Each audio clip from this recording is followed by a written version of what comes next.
दैत्य ने ये सोचकर उन दोनों को खूब खिलाया ताकि बाद में वह उन्हें एक एक करके खा सके।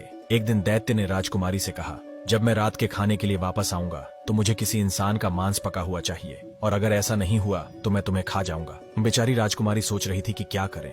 तभी उसका पति जाग गया और उसने पूछा कि वह क्या सोच रही है। उसने उसे दैत्य के आदेशों के बारे में बताया और कहा कि वह सोच रही है कि उनका पालन कैसे करे।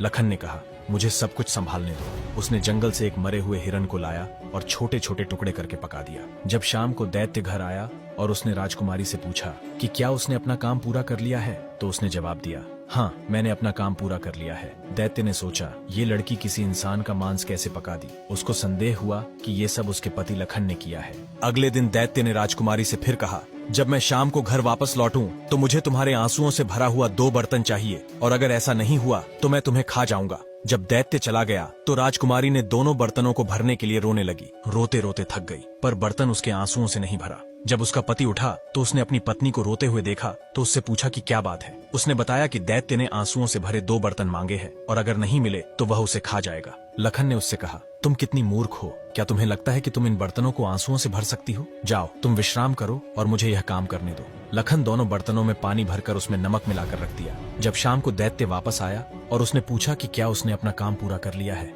तो राजकुमारी बोली, हाँ, मैंने दोनों बर्तनों को अपने आंसू से भर दिया है। दैत्य ने जाकर देखा तो दोनों बर्तन वास्तव में आंसुओं से भरी हुई थी। उसने उस तरल को अपने जीभ पर रखा तो उसे बिल्कुल आंसू जैसा नमकीन महसूस हुआ। दैत्य को फिर से उस पर संदेह हुआ कि ये काम उसके पति लखन का है। ये सोचकर दैत्य लखन से नफरत करने लगा और उसने योजना बनाई कि वह उसे कैसे खाएगा। लेकिन लखन को खतरा महसूस हुआ, इसीलिए उसने पुराने कपड़े पहने और दैत्य के जंगल में लकड़ी काटने चला गया। दैत्य ने जंगल में चारों तरफ लखन को खोजने लगा, लेकिन वह नहीं मिला।